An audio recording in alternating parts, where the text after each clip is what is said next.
비타민 K2는 어떻게 챙겨 드시게 됐나요? 제가 이 뼈가 부러지면 괜찮은데 으스러졌었거든요.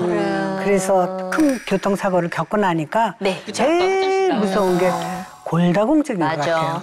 그런데 비타민 K2가요, 뼈 건강에 도움이 된다고 해서 제가 꾸준히 챙겨 먹고 열심히 관리를 했더니 골다공증 탈출에 성공을 했어요. 얼마나 다행인지 몰라요, 정말.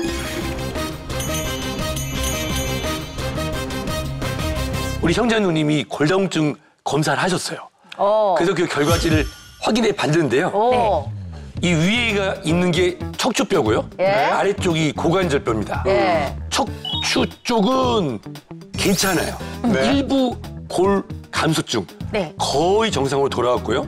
고관절, 엉치뼈 있는 쪽만 골 감소증이 남아 있습니다. 과거에는 골다공증이 심해서 골절이 자랐는데 최근에 검사한 걸 보면 좋아진 걸로 봤을 때 뼈 건강을 위해서 비타민 K2를 섭취하고 계신 거는 정말 굿입니다.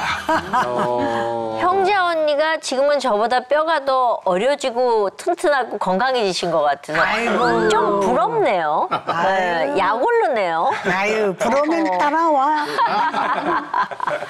그런데 여러분, 요즘 같은 여름철에 형제 누님이 두려워하시는 낙상 위험이 곳곳에 도사리고 있다는 사실 알고 계셨나요?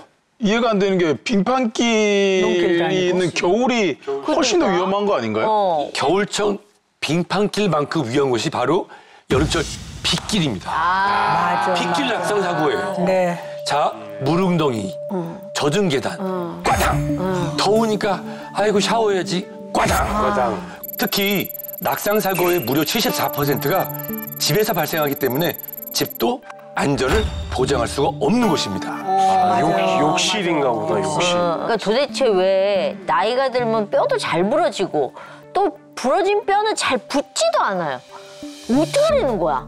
여성의 경우는 이제 폐경기가 되게 되면 노화 증상 외에도 여성 호르몬이 이제 감소하게 되면서 골 밀도가 급격하게 낮아지는데요. 이제 연령대별 골 밀도를 보면은 경령기 이후에 골 밀도 감소가 약 10배랑 빨라진다고 합니다. 그러니까 50세 이상 갱년기 이후에 여성의 95%가 골다공증, 65세 이상인 여성의 경우 2명 중에 1명이 골다공증으로 인한 골절이 발생한다고 하니까 뼈 건강이 더욱 중요합니다. 뼛속을 안 보이니까 잘 모르잖아요. 저도 골절이 생기기 전까지는 정말 몰랐어요. 그래서 그런 이해를 돕기 위해서 제가 사진을 좀 준비해봤는데요.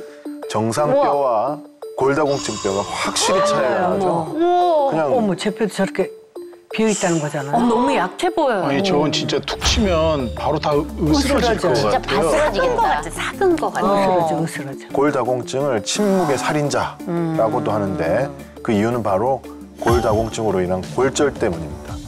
제일 흔히 볼 수 있는 골절 중에 하나는 시골에 가면 예전에 꼬부랑 할머니들 거의 허리가 90도로 꺾어져서 지팡이를 짚고 다니시잖아요. 그건 척추뼈가 원래 이렇게 네모나게 돼 있는데 쐐기 모양으로 압박골절이 생기면서 앞으로 꺾어지게 됩니다.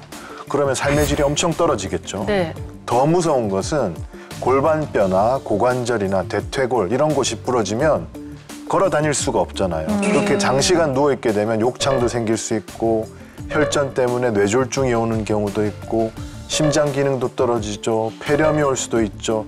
엄청난 합병증들이 줄줄이 올 수가 있습니다. 그래서 사망할 가능성이 점점 높아지고요. 치료를 한다고 하더라도 보행장애가 남을 가능성이 높습니다. 아니, 그래서 김영자 쌤이 뼈 건강을 위해서 비타민 K2를 더 잘 챙겨 드시고 계셨는데 사실 뼈 건강하면 칼슘이 제일 먼저 떠오르는데 비타민 K2는 뭔가요? 비타민 K2는요, 한마디로 말씀드리면 뼈 건강의 숨은 조력자다? 이렇게 말씀드리고 싶어요. 그럼 뭐예요? 자, 예를 들어볼까요? 네. 칼슘을 아무리 많이 섭취해도 칼슘이 뼈로 가서 뼈 생성에 도움이 되지 않는다면 무용지물이잖아요. 그렇죠. 그런데 이 비타민 K2가요, 칼슘이 뼈에 붙을 수 있도록 돕는다는 사실. 혹시 아시는 분 계셨어요? 몰랐어요. 자, 보통 일반적으로 골다공증, 나이가 들수록 뼈에서 칼슘이 이상 수치 밑으로 내려온다. 네. 즉 뼈에서 칼슘이 빠져서 구멍이 숭숭숭 생기는 질환이다. 이렇게 알고 계시잖아요. 네. 이때 이 비타민 K2는요. 뼈를 형성하는 단백질을 활성화시켜줘요. 그러니 활성화되는 단백질이 칼슘을 끌고 들어가서 뼈에 붙도록 도와서 골다공증 예방에 도움을 줄 수 있습니다. 이 비타민 K2는 메나키논이라고도 하는데요. 이웃나라 일본에서 1995년에 골다공증 치료제로 승인될 만큼 그 기능성을 인정받았고요. 네. 국내에서는 식품의약품안전처로부터 뼈의 구성에 필요함이 기능성으로 인정을 받아서 최근에 건강기능식품 성분으로 고시가 되었습니다. 둥둥둥둥. 그런데 말입니다. 자, 뼈에 필요한 칼슘이 혈액에 쌓이게 되면 심각한 혈관 질환을 일으킨다는 사실 알고 계셨나요? 아니요. 이게 무슨 소리예요? 칼슘은 뼈로 가는 건데 칼슘이 혈액에 쌓여요? 우리가 식품을 통해서 칼슘을 섭취를 하면 비타민 D가 칼슘하고 이렇게 딱 만나서 장으로 흡수가 돼서 혈액으로 이동하고 또 비타민 K2에 의해서 혈액에서 이제 뼈로 이동을 하는데 비타민 K2가 부족한 상태에서 칼슘만 이렇게 섭취를 하면 칼슘이 어떻게 되겠어요? 뼈로 가지 못해요. 그렇죠. 그러면 혈액을 떠돌면서 결국 혈관벽에 쌓여서 오히려 동맥경화 등 심혈관 질환을 일으킬 뿐만 아니라 각종 장기 및 인체 내에서 석회화를 만들어가지고 질병의 원인이 될 수가 있습니다. 우리가 동맥경화의 주된 원인을 콜레스테롤로 알고 있잖아요. 네. 동맥에 칼슘이 쌓이는 석회화 역시 동맥경화를 일으키는 주범 중에 하나입니다. 자, 사진을 보시면요. 뼈처럼 하얀 부분이 칼슘이 침착돼서 돌처럼 단단해진 관상동맥 석회화 부분입니다. 자, 석회화가 진행돼서 관상동맥이 막힐 경우에는 심근경색이나 돌연사를 유발할 수 있기 때문에 관리 및 예방이 중요하겠습니다. 실제로 건강검진에서 관상동맥 석회화 CT 검사는 심혈관 질환 위험도를 보는 중요한 지표로 활용이 되고 있는데요. 특히 고혈압, 당뇨, 고콜레스테롤증 등 심혈관 질환 위험 인자가 있는 경우에는 단순히 콜레스테롤 수치만 확인하는 것보다는 관상동맥 석회화 CT를 통해서 확인해 보는 게 건강을 지키는 데 더 도움이 될 수 있습니다. 실제 한 연구에서 폐경기 여성을 대상으로 칼슘과 플라시보군으로 나누어서 관찰한 결과 칼슘 투여군에서 심혈관이 막히는 심근경색 발생률이 높았고 뇌혈관이 막히는 뇌졸중 발생률 또한 높았다고 합니다. 아유, 어떡하냐. 제가 멸치를 너무 많이 먹은 게 아니지. 멸치 좀 줄여야겠네, 이제.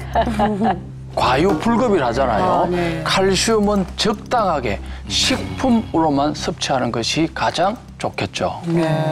근데 이 비타민 K2가 칼슘을 뼈로 붙이는 데 도움이 된다 그러셨잖아요. 실제로 골다공증에 도움이 된다는 뭐 연구 결과 이런 거 있어요? 네, 있습니다.